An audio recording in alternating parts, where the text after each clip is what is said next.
With both you and your brother having careers in music, one would assume there was a lot of music in your house growing up? Not really. No? Not really. What was generally playing in the house whenever there was music playing was music my father would put on, and my father worked most of the time, so he wasn't there a lot, but he listened to Gilbert and Sullivan, and then some orchestral pieces, some classical pieces, and orchestral Christmas music, and that was really it. Right, so with that aside, then where did your inspiration for music come from? It's quite the mystery, actually. Our grandmother on my father's side actually was a classical pianist, and she tried to initiate both my brother and myself in that discipline. He broke out a lot sooner than I did, and he started playing trumpet and became very, very involved in jazz. He played all kinds of trumpet music, from marching bands to lab bands to big bands. But I actually stuck with the classical piano for 6 years, from the time I was 5 until I was 11, usually having 2 lessons every day, one before school and one after. But I didn't. I just wanted to sing. I was very involved with emotionally with musicals, which as soon as we became old enough to be taken out into public, our parents took us to every musical that came through town. And I had also discovered Top 40 radio, so that's what I was listening to, and I knew I wanted to sing, but I wasn't being allowed to within the musical discipline that I was instructed within. Was there any artist or band in particular that inspired you to want to seek a career in music yourself? Eventually, yes. There were many of them that inspired me terrifically. The first single that I ever bought, the first 45 that I ever bought, was Marty Robbins' El Paso, which embodied so much of the elements of so many of the elements of music that really did attract me, and always have, always will. It was it was a gorgeous melodic structure, and lyrically it was rather perfectly put together, and the content was so romantic and very. It was a story that was so engaging and romantic and adventurous and tragic. But really, I got a guitar when the Beatles came over. That was, that was when I knew I had to get involved. Now, you, I believe you moved around quite a bit in the late 60s and early 70s. Were these career-based moves? Pretty much, yeah. Yeah. My main, I moved around in Texas a bit, just to kind of get around, and also Austin, of course, was so exciting at that time. The music was very inspiring to me. It was a music of the sort I had never heard before. It was truly a regional folk music, a regional Texas folk music, very modern in that it reflected the sensibilities and the lives of my own contemporaries who they were my contemporaries. They were a bit older than I was, but it was really exciting. The music was very literary. It was sexy. It was story based. It was funny. It was very humorous, and that was exciting to me. The other moves were, I really needed to get out of Texas at a certain point. I felt like I had not completely flown the nest until I really did leave Texas. That is when I went to Colorado. Now, prior to your solo career getting off the ground, you worked in duos and trios there for a while, didn't you? Well, I was in Colorado. I was in a band,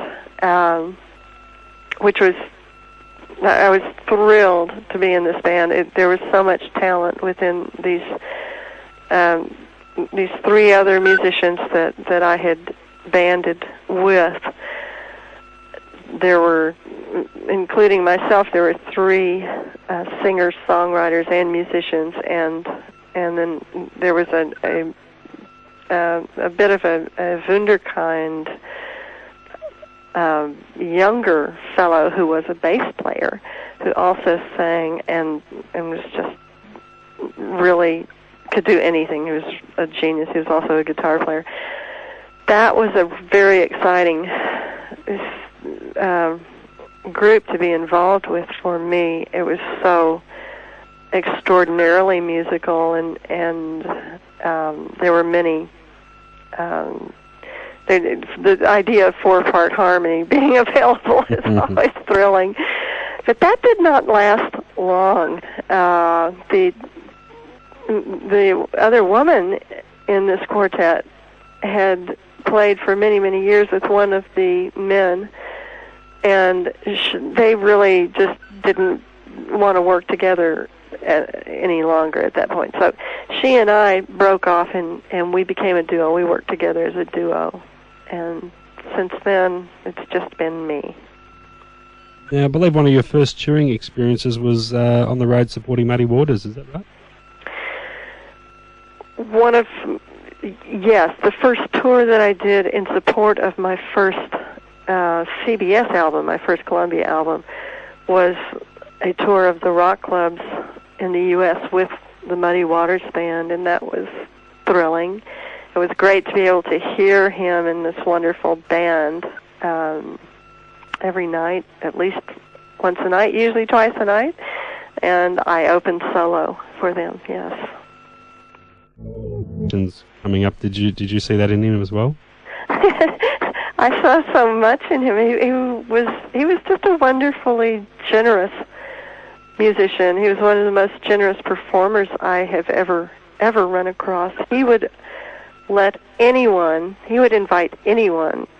to come on stage and sing with him, and of course everybody wanted to, from Mick Jagger to Bob Dylan to Tom Petty, and he often, usually actually, he didn't know who any of these people were. So he was truly, truly generous. He was a great inspiration to me on many levels. Of course, his music was just stunning. His writing skills were so sophisticated and so stunning, and then on top of it, for him to be an incredibly generous human being and performer was I felt so lucky. I felt very privileged to be around him. Talking about your time with CBS, I believe they weren't really sure how to market you and your music because of the diversity of your music. Did they pressure you at any stage to take your music down a more specific path? Yes and no. They didn't really know how to do that. So they would put me with different producers.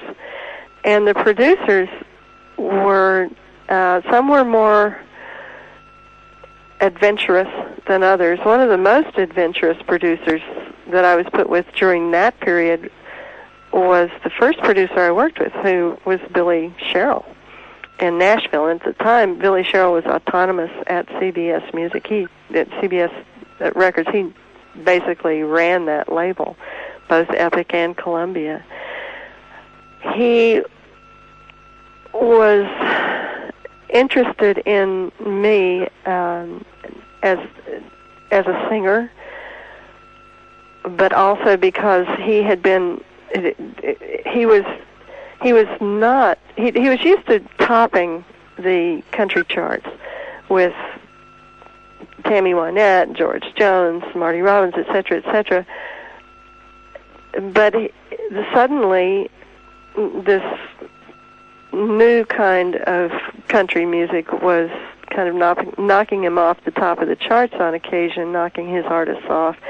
And he wanted to get involved with that. And this was contemporary country or progressive.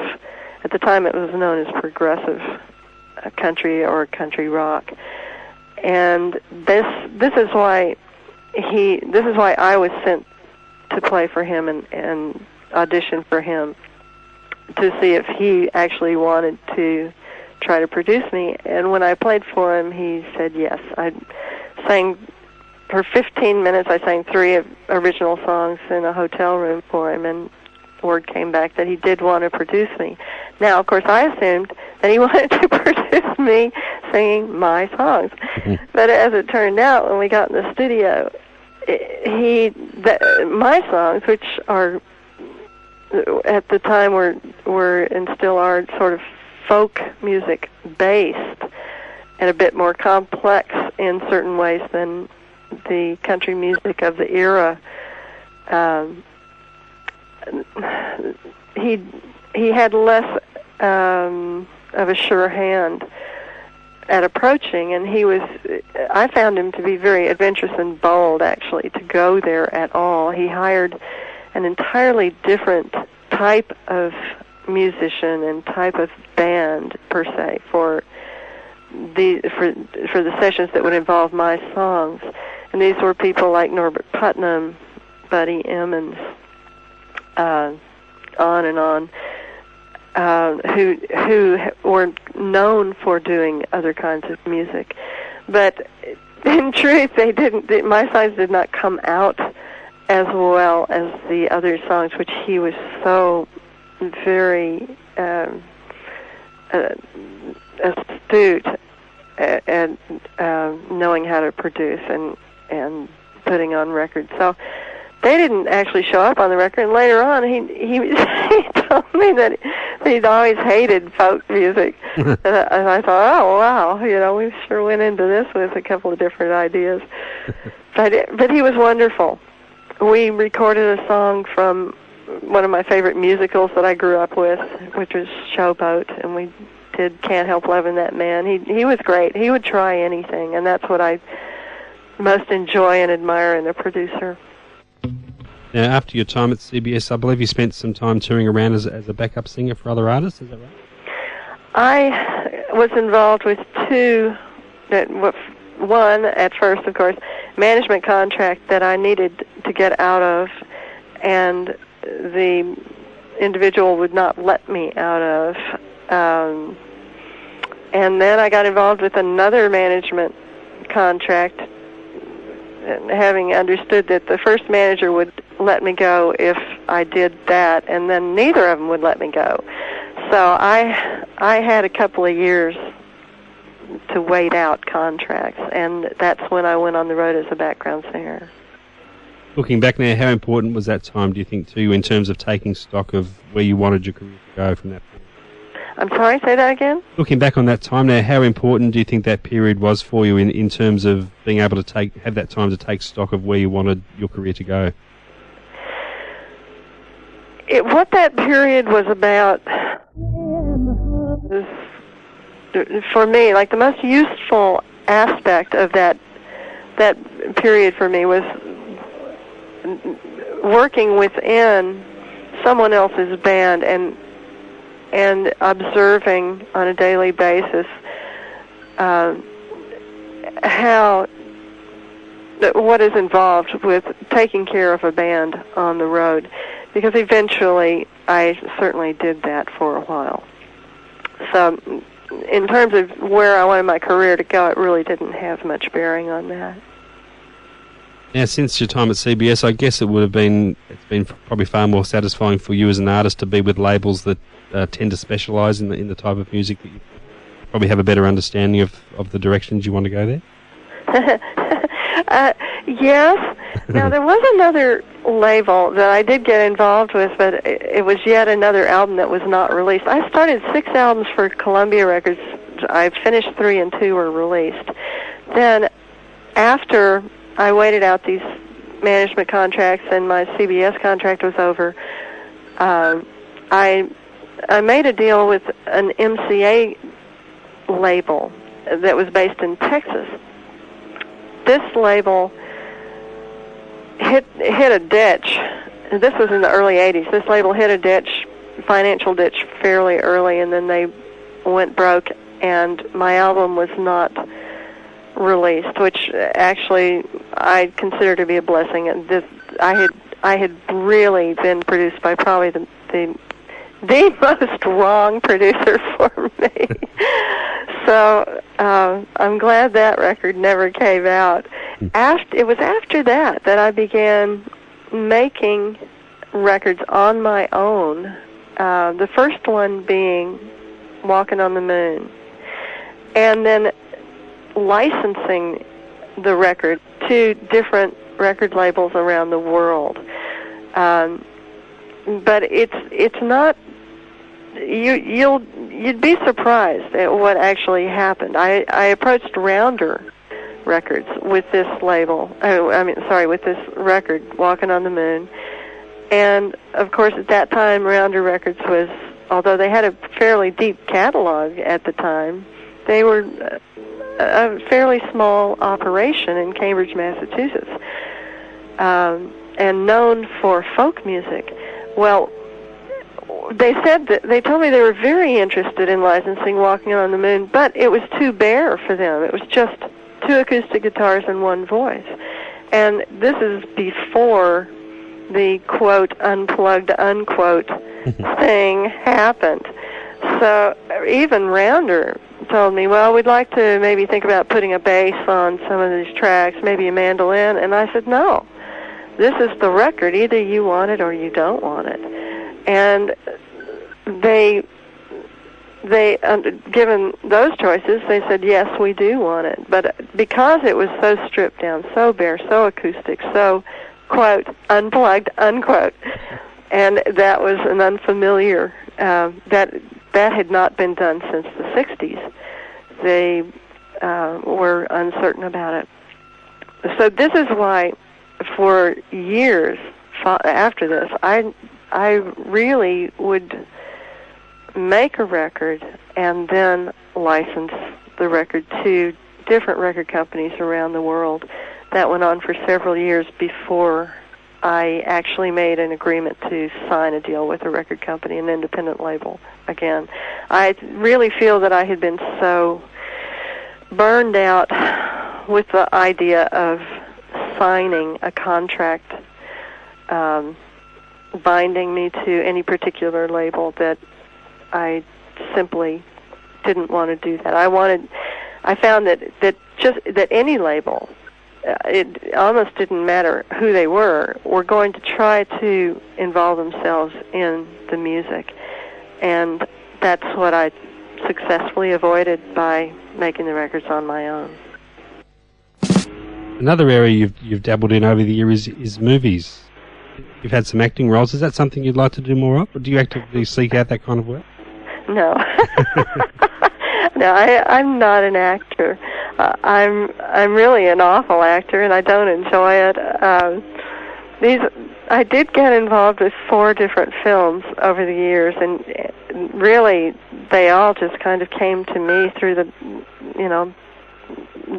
totally unexpected channels. I don't know if this will ever happen again, but it's certainly not something I would seek out. Right. I'm interested to read about the legal problems you had with the Ringling Brothers, circus people, from one of your albums. Can you tell us that story?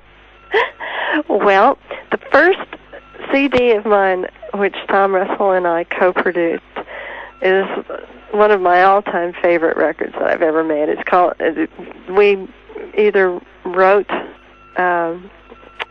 singularly or together, all of the songs on this record. And we chose as our title song a song we'd written together called The Greatest Show on Earth. And I licensed this to, I licensed it in Canada, also in Europe, to different labels, and then I gave it to Rounder for the U.S. only. And as soon as this record hit the stores, and I mean immediately, within a month of release, I think within a couple of weeks of release, we all got these awful letters from Ringling Brothers saying they were going to rip us to shreds if we didn't destroy this record and take it off the marketplace.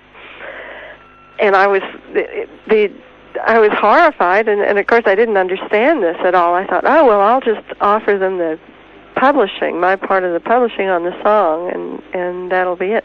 Well, of course, it wasn't about that at all. It was about them protecting their trademark phrase, which is the greatest show on earth. And our artwork, as I came to understand U.S. trademark more than I had ever wanted to, U.S. trademark law, the artwork really was kind of a nail in our coffin. So it was reissued a year later, kind of too late for any attention to be given to the record. It was reissued as the Evangeline Hotel. Now, you keep a pretty busy touring schedule after all these years. Has the touring process lost some of its appeal to you? Do you enjoy being on the road? Yes, I absolutely do. What I really enjoy the most, actually, is going out and playing for people. My ambition as such has really not changed over these long years that I've been in this business, and really that is simply to play my music for people who are interested in coming to hear me play it. And I feel very lucky that I've been able to do that.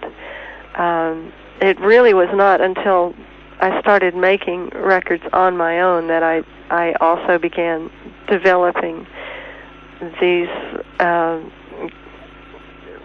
caches of audiences here and there about the world that really were interested in coming out and hearing me.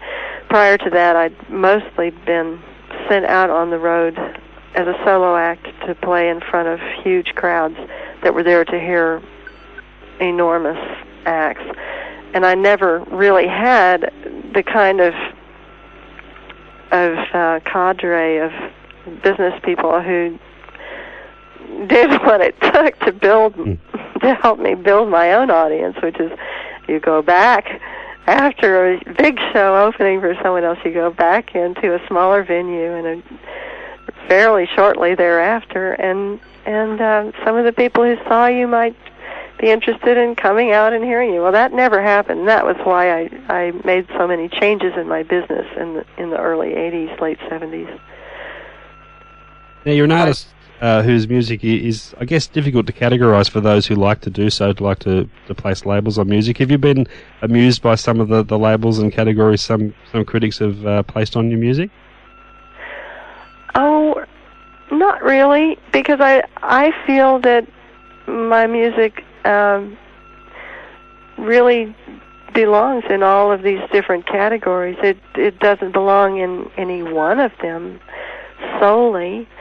But yeah, I mean, if I ever saw my record in a category of humorous recordings, that would strike me as pretty odd and funny, and I wouldn't think that would be the right place for it. But I have seen it in rock bins and pop bins and blues bins. I've seen it in folk bins and country bins, and truly it does. I do all those kinds of music. So the only problem, of course, for the public is there should be, I think, some kind of place for music as eclectic as mine. They've tried to call it many different things. I think still, currently, they're calling it Americana. But you don't ever see that category in a music store. Or you see it occasionally as part of a larger radio program. So, no, it really does belong in all those different categories, but it would be much better to consolidate them, I think. In terms of your songwriting, you collaborate a lot with other songwriters. Is that a more comfortable way of songwriting for you than writing alone? No, it is not. Only with a couple of songwriters with whom I've really had a remarkable kinship and a remarkable ability to be productive in a satisfactory, self-satisfying way. One is Tom Russell, and the other is Rosie Flores. I've tried collaborating with others, and I've really found that collaboration, as a rule, is not a particularly satisfying place for me to go in terms of writing. Now, before we wind up, we've got to talk about the new CD, Cowboy Girl. What can you tell us about it? I've been wanting to make a record of cowboy music or Western music for many, many years. Really, probably not that long. Maybe 8 to 10 years. And I finally found myself in the perfect situation in which to do it. I just suddenly saw that I was right in the middle of a record company that was absolutely perfect for it, which is Western Jubilee, which is distributed by Shawnee. And my old friend David Wilkie, great mandolin player, songwriter, singer, composer, who lives in Canada, with whom I've worked in many ways for years and years. He was in every band I had in Canada, and we toured as a duo for a long time. I took him to Europe with me. He really knows that genre inside and out, and he happened to be visiting this record company and was doing his first record for them at the same time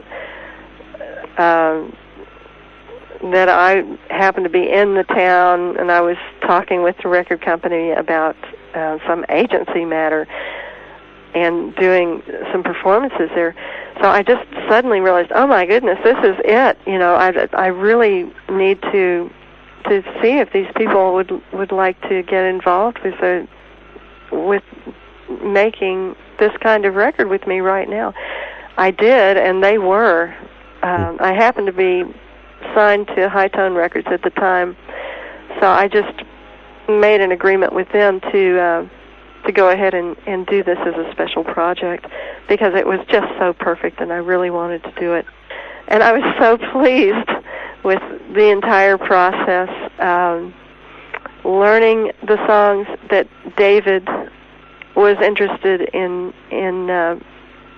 introducing me to, also the songs that I brought into the record that I had loved for many, many years and really wanted to do. And then when we finally got together in the studio, which was in Colorado Springs, in this big warehouse, which was a wonderful environment in which to do this, it all came together very, very quickly. And we ended up, I think we had, my goodness, I think we were looking at 22 cuts, actually, that we had to cull a record out of. That's why the record's so darn long. This was a long-time ambition fulfilled. Yes, absolutely. Some of the covers on the album, when selecting songs by other artists to record, what criteria do you use? Do you have is there something in particular you have to see in the song to make it one you want to cover? Oh, yes. It has to attract me on some basic level, and it's really no different from what it always has been for me, from my early from my early experiences with music. With this record, of course, there was the template of El Paso, which had always that's always been true for me. Anything that is a well-told story that's very melodic, and that has elements of romance and tragedy and adventure. Also, the elements of that attracted me so strongly to Austin in the early days of the 70s, the early 60s, and 1970. That humor, the sexy qualities, the literate qualities, all of these are it's always the same stuff that comes up over and over again for me that attracts me to a song. And if a song does not have these elements, then I really feel that I have really no business trying to interpret it, because I won't put myself into it. Sure.